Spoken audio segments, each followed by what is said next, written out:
Hi, these are videos for how to judge a drama for my advanced forensics course.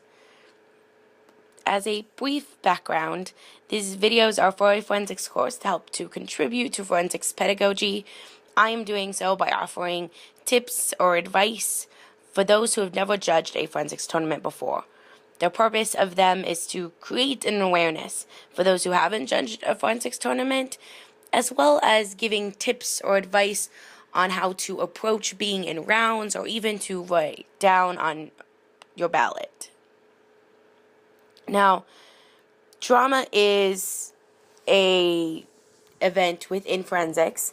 AFA describes it as, the American Forensics Association describes it as a cutting that represents one or more characters from a play or plays of literary merit. The focus of this event is on the development of characterization. The material may be drawn from stage, screen, or radio.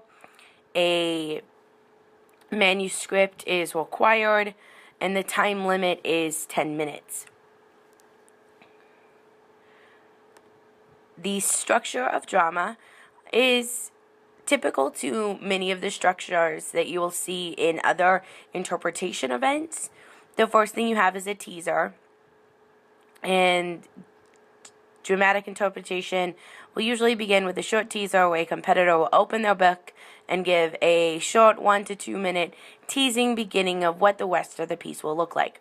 As soon as a competitor opens their book, you should begin timing. This teaser can give you a sort of brief summary on what the interpretation event will look like. Then, when the competitor closes their book, they will begin their introduction. The introduction is a brief summary of relevance to the piece, as well as stating the title and the author. They will then reopen their book and go on with the rest of the piece. Along with the rest of the piece, when the performer is done, they will close their book, signaling that you should essentially stop time, as well as applaud with the rest of the people within the room if there is anyone else also watching. The next thing that we will be looking at is ballot writing. Now, ballots are for giving thoughtful critiques that the competitor will then get a chance to look at when the tournament is over. Most competitors have this option to be able to look at their ballots so that they can help analyze and improve their own speeches as moving forward until nationals. Just a quick couple of things here. The first thing is that you should never leave a ballot blank, especially for a low rank. Essentially, what should end up happening is if you give someone a low rank, make sure you write down why you did that, because it's very important that you give them some sort of justification, especially if you give the performer a 5 or a 6, and then all you write down on the ballot is like, good job, or nice gestures. It's important to comment on something that happens within the piece so that these performers can continue to improve. Secondly, in terms of what you can write down on the ballot, you can comment on anything in a performance, such as gestures, articulation, use of space, vocal tone, and emotional variety. As long as you tell them why you felt that way when watching the performance, ultimately the performer themselves will be happy. Trust me, it's better to write down something than nothing.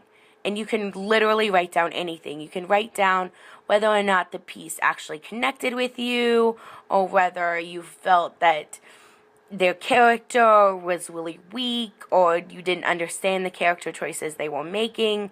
It's important to write those things down and then write down why you felt that way, because that way a performer can hope to improve and ultimately be more amicable to other audiences.